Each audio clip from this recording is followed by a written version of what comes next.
Mawiwili ka sa sarap kapag ganitong luto ng puso ng saging ang iyong gagawin. For today's video, magluluto tayo ng all-time favorite ulam natin na puso ng saging. Tara, simulan na natin. So meron tayo ditong dalawang puso ng saging at pinabalatan na natin ito. At kukunin lang natin yung puting parte ng puso ng saging.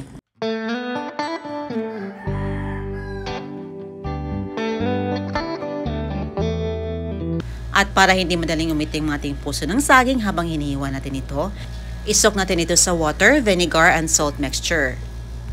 Gumamit lang ako dito ng coconut vinegar at pwede ding white vinegar inyong gagamitin. At dito na slice natin ito ng pino. At dahil madagta ang puso ng saging mga mamis, pipigaan natin ito. At sa reseping ito gagamit tayo ng carrots, red onion, garlic, at saka spring onion. At slice na natin ito ng katamtamang laki lamang.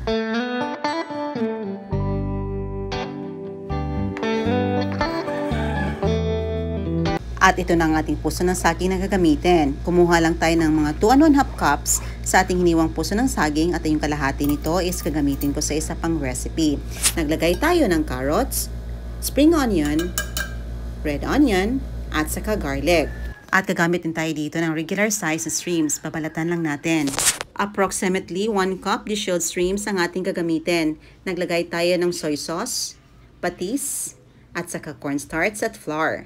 At para sa kumpletong sangkap, check nyo lang sa description box below or sa comment section below mga mamis ang kumpletong ingredients. I-mix lang natin para ma-fully combine ang lahat ng mga ingredients.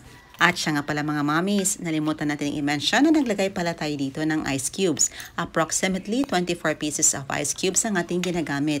Ang purpose nito is para ma-achieve natin ang tamang crunchiness ng ating niluluto. At i-mix lang natin to fully combine. Sa kawali, naglagay tayo ng oil at papainitin lang natin ito. At para ma-check natin na okay ng oil for frying, naglagay tayo ng rock salt. At kapag nagbubbles na, that means ready ng oil for frying. At dito pa isa-isa natin isinalang ating napakasarap na puso ng saging ukoy. Lutuin hanggang sa maging golden brown. After a few minutes, ito na naging golden brown na and ready to serve ng ating napakasarap na puso ng saging ukoy. I-set aside at para ma-drain naman ang excess oil nito. And while waiting, hindi kumpleto ang ating nilulutong ukoy kung wala tayong napakasarap na sauce. Gumamit tayo dito ng coconut vinegar, brown sugar, pamintang durog, patis, garlic na pinaw natin, at red onion. Tansya-tansya lang mga mamis ha, according sa inyong panlasa. At pwede din kayo gumamit dito ng nakasanayan yung sauce mga mamis.